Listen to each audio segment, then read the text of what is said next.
जिंदगी में हर दिन कभी समान नहीं आएगा। आज आपको मौका मिला हुआ है ना, आप देखना 1-2 साल बाद आपको पश्चाताप होगा कि कितना प्यारा अवसर था मेरे पास, घर वालों का पूरा सपोर्ट था, वहां बैठे थे आराम से, वहां पे टेस्ट दे रहे थे, वहां पे खूब पढ़ रहे थे सब दूसरे लोग, आप तो नहीं पढ़ रहे थे, सब लग गए, मैं रह गया। और रिग्रेट किसे कहते हैं, मैं हर बार बोलता हूं और आज फिर बोलता हूं कि एक अकस्मात कोई मर जाता तो उसे मौत कहते हैं, और कोई व्यक्ति हर दिन मरता है तो उसे क्या कहते हैं, पश्चाताप कहते हैं। हर दिन उसको एहसास होता है कि काश, और ये जिंदगी में जो काश होते हैं ना, ये जीने नहीं देते। फिर आपको एहसास होगा लेकिन बेटा बहुत देरी हो चुकी होगी, और फिर आप वापस नहीं आ सकते, चाह के भी आप फिर पढ़ नहीं सकते। इसलिए कहता हूं कि जो ये अवसर मिला है ना, इसको आप यूं ही जाया मत करना, यहां से कोई न कोई बढ़िया परिणाम लेके निकलना। हम सिर्फ इतना ही कह सकते हैं, बाकी बड़ी इच्छा सी होती है कि हर बच्चे को एक व्यक्तिगत तौर पे समझो कि सुबह उठने से लेके शाम को सोने तक के टाइम को यूटिलाइज करो। एक एक मिनट बड़ा महत्वपूर्ण है, एक एक मिनट जाता है ना आपको पीछे रखता है। आप सोचिए, जिस समय आप आराम कर रहे हैं, जिस समय आप पार्टी कर रहे होते हैं, जिस समय आप गप का लग रहे होते हैं, उस समय कोई न कोई बहुत गहनता से मेहनत कर रहा होता है। आप सोचिए कि वो बच्चा आपसे फिर आगे जाएगा और फिर कुछ नहीं होगा। तो हम लोगों की जो बातें होती है वो सिर्फ यही आपको कह सकती है कि करना आपको है। इस खेल के खिलाड़ी असल में आप हैं। हमारे पास में सिर्फ और सिर्फ ये कहे जा सकते हैं कि जैसे आज मैं यहां खड़ा हूं ना, तो ये मैं बना कैसे हूं, और इसके पीछे मैंने कोई विशेष अभ्यास नहीं किया, ना मुझे पता है कि मैं हूं क्या।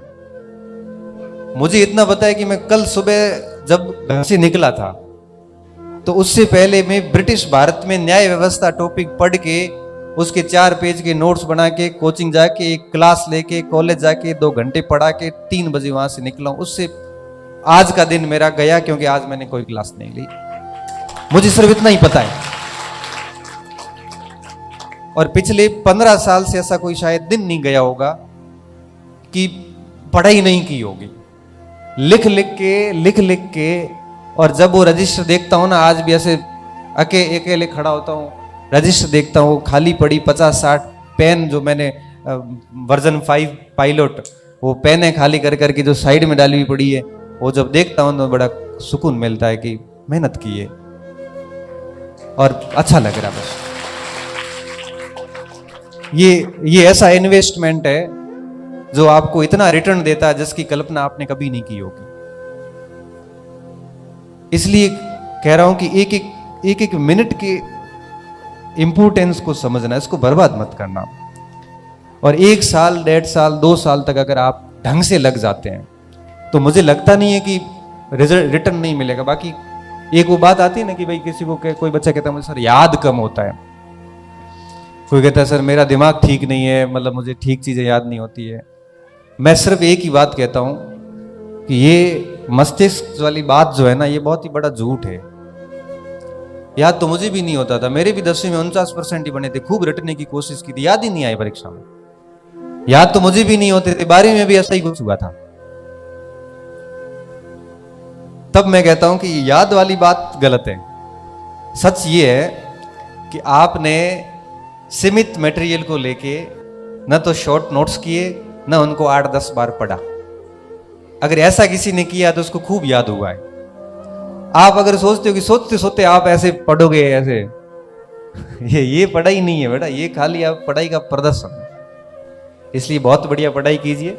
बाकी मैं इतना कहूंगा कि यहां पे आप बैठे हैं तो आपके सामने खूब चुनौतियां आएगी, खूब चुनौतियां आएगी। चुनौतियां ऐसी ऐसी आती हैं कि हम बता भी नहीं पाते कि आपके सामने, क्योंकि हर व्यक्ति के सामने अलग अलग चुनौती होती है। हर व्यक्ति किसी न किसी स्ट्रगल को फेस कर रहा होता है। तब मैं कई बार कहता हूं कि आप किसी भी व्यक्ति का कोई मजाक मत करो, क्योंकि वो एक नई समस्या से गुजर रहा है। वो हर व्यक्ति का रिस्पेक्ट करिए, क्योंकि कल वो कहां पे जाने वाला ये आपको पता नहीं है। हर व्यक्ति को सम्मान की दृष्टि से देखिए। आपको नहीं पता है कि वो व्यक्ति क्या है और क्या करने वाला है आगे। और किसी की भी, मैं कई बार मेरी ऑफलाइन क्लासेस में कहता हूं कि किसी की भी मजाक मत करो। क्यों? क्योंकि हर व्यक्ति अलग प्रकार की समस्या से गुजर रहा है और उन शब्दों से वो बहुत परेशान होता है, जिसका आंकलन आप लगा नहीं सकते। मैं बस अब बात खत्म करने के लगभग कगार पे हूं, क्योंकि आप सभी इतनी दूर से आए तो मैं सोच रहा हूं कि मैं मेरी पूरी बात रख के ही जाऊं। एक शेर आता है कि आंधियों का इतनी मर्तबा आना कोई इत्तेफाक तो नहीं है। इत्तेफाक मतलब समझते हो? इत्तेफाक का मतलब क्या होता है? संयोग।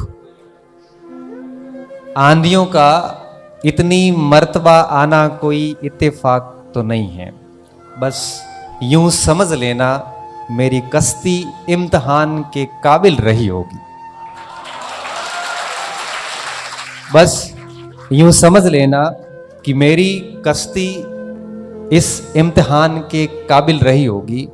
लिखा था मैंने एक बार ऐसे कि परीक्षा भी वीर व्यक्ति की होती है, कायरों की परीक्षा भी नहीं होती।